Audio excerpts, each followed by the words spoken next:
तो हमारा भैया के सारावा अतनवा होई हो कह के नहीं खाए पूर्वा बहुत है रानी बैठल भी है केकरा कहता रे मेला जी में ना निर्मला भौजी के देखत मांग में सिंदूर चटा चटा चहक चहक उनका के नख कहतो ना उनका का डकल है कह जाला कि पूर्वा के बहल रान के रोवल व्यर्थ ना जाए ना ना जो जितना पिएगा उतना दहाड़ेगा आज ना राम खतरा में बढ़ो और ना हनुमान खतरा में बढ़ो आज हमनी के संविधान खतरा में पड़ल बा बाजी तब का ते करे के देखे के बाद गलती ना नो मैं चीज होई तने हई बंदना धीरे धीरे शुरुआत होको प्लास्टिक के मूस बना के बिलाई के सोजा धर्म नो तो विनोद भैया वो बिलाइयो जानत दिया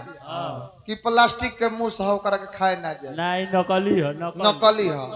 आ हमनी के आदमी होके नहीं खींचे चिन्हत हमनी के सोझा इहे कुल ध के लोग हमनी के फायदा उठा लेता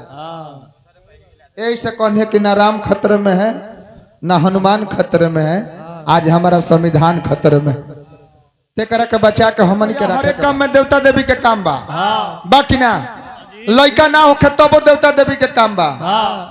लोग भाखो तक हे भगवान हमारा बेटा हो जाइनु तो सोहर गावे खाती कमलेश देहातिया निर्मला यादव के गौनाई कराए लड़का के देही पर वर्दी चढ़ जाता व्यास लोग के महोत्सव करा दे आ ना पहले लड़का का ना होखत रहे तो लोग साधु संत के यहाँ जात रहे आ जाके बाबा लोग के गोड़े धली कह के बाबा बियाह भइला ढेर दिन हो गई आ लइके नहीं होत तब बाबा लोग का कर लो कि भभूत बना के दे कह के ले जा अपनो चटी ह मौगियो के चटवई ह बाकी कनवा में कहिलो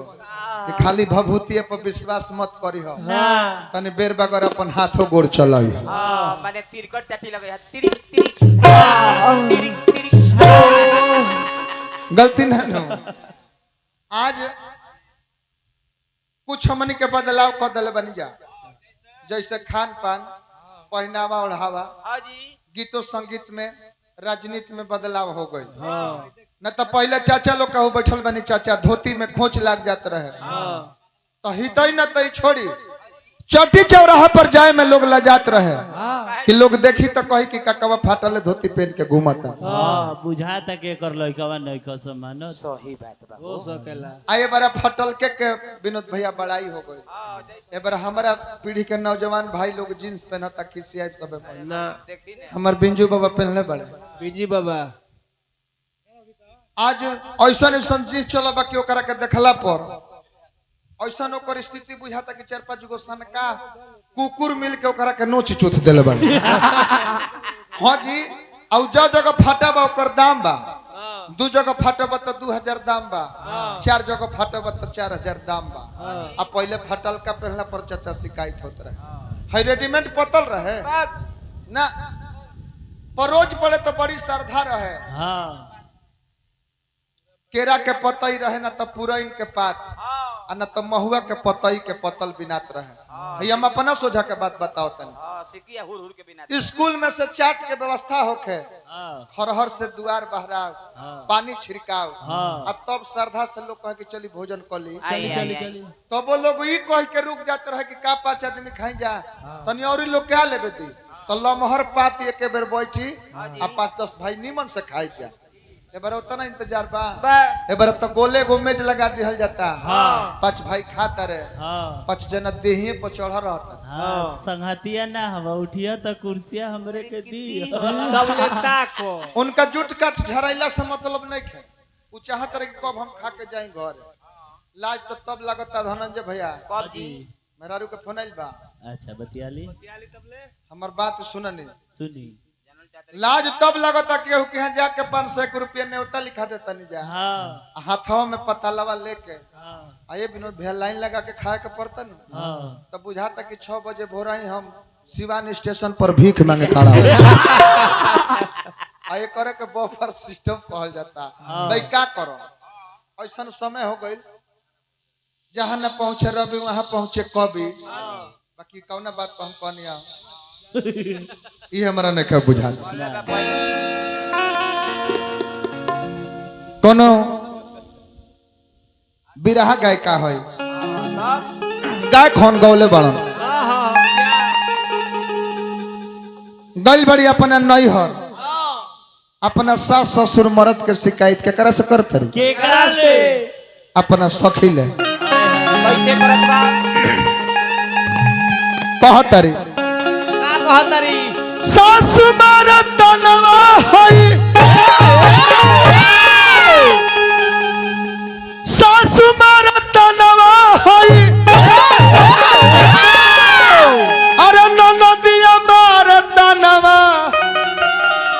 तनवा होई हो मारला अब कोनो जेंट्स गायक रह तो कह देती कहती जा कि तनवा होई हो मारला हमारा आगे के जमला का तनवा होई हो मारला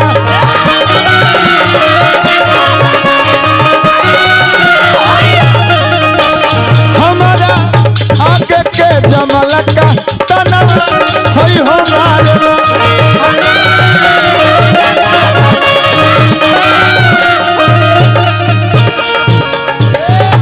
तू अपना पटरी पर चला हवा बहुत यार लय हतन बर्तन हो एमे कैसन खाना रखो ई हमने के ऊपर भाई पुरानका लय है सब आई समाज में नौजवानों के अपेक्षा देखो तनी कि पुरानिया लोग के जनसंख्या ढेर जुटल बा तो तनी बड़ा पुरान के गाना बजाना में तनी आनंद आई ऐसन बात नहीं है कि पुरानका में मजा नहीं है पुरानको में मजा बा जौन बेरा राम जी के वनवास भइल नो कोल भिल लो पूछल लो सीता जी से भाई समरकु तार के हो ए बरा के मेहरारू डायरेक्ट कह देती सके हमार भतार हो हमर मरद है समरकु डायरेक्ट कह देती सके हमार भतार हो बाकी कितना भाव से कहली कोल भिल के मेहरारू पूछल लो कि समरकु के हो तो कहली कि समरकु है जोन गोरकु बाड़न हां ई हमार देवर हो आ यही गोरकु देवरा के बड़ भाई समरकु हवन ई ना कहली कि हमार मर्द हवन कितना भाव से समझा दिली हां अब बुझे वाला लोग बुझ गए हां तो पुरान ढापल रहे ए बड़ा उघार हो गए खुलियाम चलत पहले मेहरारू सेनुर मांग में करत रही सब हां महाराज ए बड़ा नाकी पर से करत रही भाई जनन तिरिशा यही लइया पकल हाथ जोड़ी पैया परी अरे कोरी सुमिरा नवा तारा सनवा दे दना ए तारा सनवा दे दना मैया गौरी के ललनवा तारा सनवा दे दना मैया गौरी के ललनवा तारा सनवा दे दना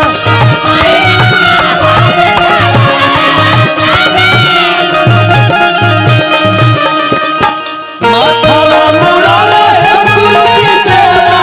रावणा वाला हर चेला रावणा वाला चेला रावणा होना सा आई हो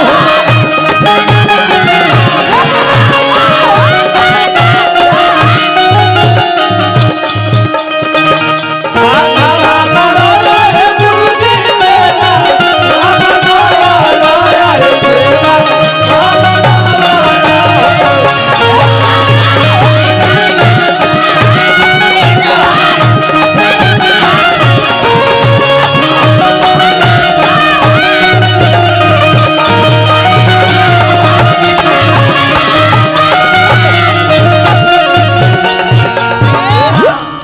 आहा धनंजय भैया हमार पुनः पुरस्कार देने हाँ जी इहनु लाइदार के गांव हो रो सब बुझत नहीं कहवा पैसा फेंके के बा तब का जहां लय लगल एगो रात कार्यक्रम रहुए अरे महाराज रात बीत गए हमने के दोनों आदमी के बहन ना बनु हां महाराज हमनी के तो साफा ना लब हमनिए के ना मिले तो तहलो के का मने कहल जा आई जा देखत अरे कि विघ्न हो रवैया हो मंगल के दाता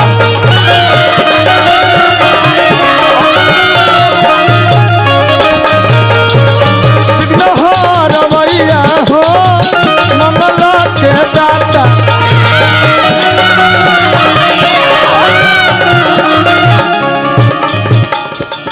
पिता भोला दानी राउ पार्वती माता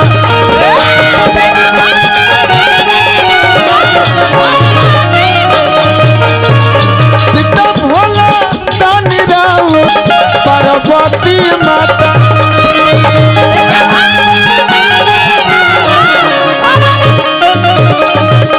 धनंजय भैया बड़ी भाग से मरद मेहरारू के पटेला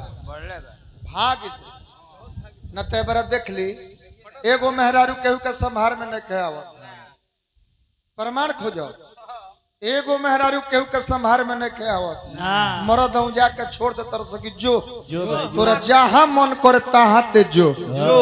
पूरा घूम आ गणेश भगवान के क्वेश्चन परिवार एगो ना दू गो मेहरारू रिधि सीधी आ दोनों जानी मैं कबो खटपट ना भइल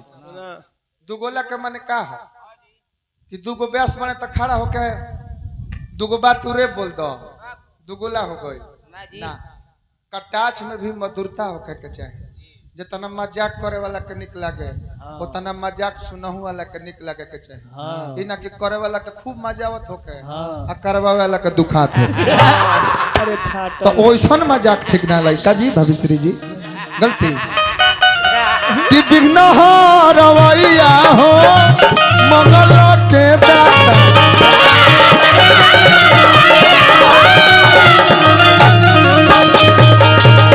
पिता भोला दानी राउर पार्वती माता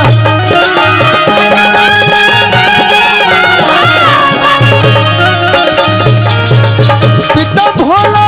दानी राउर पार्वती माता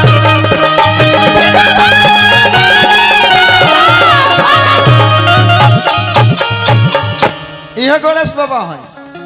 हाथी के सूंड पेट देखी तो बुझला कि आंगनबाड़ी के तासाला हो बाकी तब तो वहां के अग्र पूजा होता एक माने